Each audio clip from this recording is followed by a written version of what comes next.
Dans cette quête, pour mieux saisir le secret de la puissance et de l'efficacité, ce qui était une des caractéristiques du livre des Actes, nous voyons que ce secret se trouvait dans une grande mesure dans les apôtres eux-mêmes, et non pas dans un système d'enseignement et de pratique ou décrit dans un manuel. Il est presque impossible de savoir exactement comment ils conduisaient leurs rencontres. Il y a certaines caractéristiques mentionnées et bon nombre de détails qui sont donnés sur ce qui se faisait, mais c'était surtout spontané et non arrangé.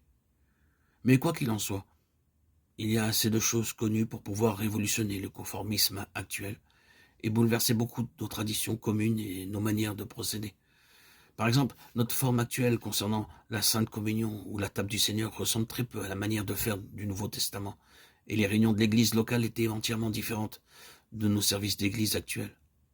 Mais en dehors de quelques facteurs majeurs et de certaines caractéristiques fondamentales, bien souvent plus générales que spécifiques, telles que le baptême et le fait de rompre le pain, il n'y a aucun plan rigoureux qui soit précisé dans le Nouveau Testament.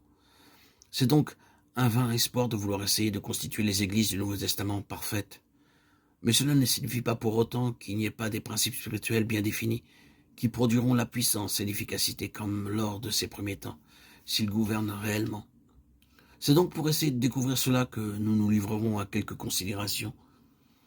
Le principe spirituel sur lequel nous voulons maintenant porter notre attention fait l'objet d'une grande opposition et est généralement controversé. C'est habituellement vrai concernant les affaires qui ont une grande importance et nous sommes convaincus que ce principe est sans aucun doute d'une très grande valeur. C'est ce que nous appellerons la libération par l'illumination.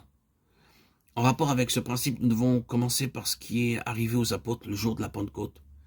Il est sûrement clair pour tout le monde que malgré tout l'enseignement et les explications données personnellement par Jésus à ses disciples, ils n'ont compris ni ce qu'il était, ni les Écritures.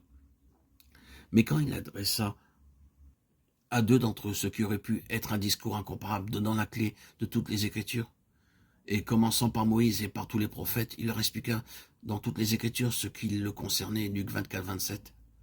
Il ouvrit leur esprit afin qu'ils puissent comprendre les Écritures. Il est évident que la solution à ce problème n'était pas en eux. Ce fut comme lors de l'illumination transitoire de Pierre concernant la personne de Christ, de laquelle Jésus disait que cette chair et ce sang ne lui avaient pas révélé, mais son Père qui est dans le ciel.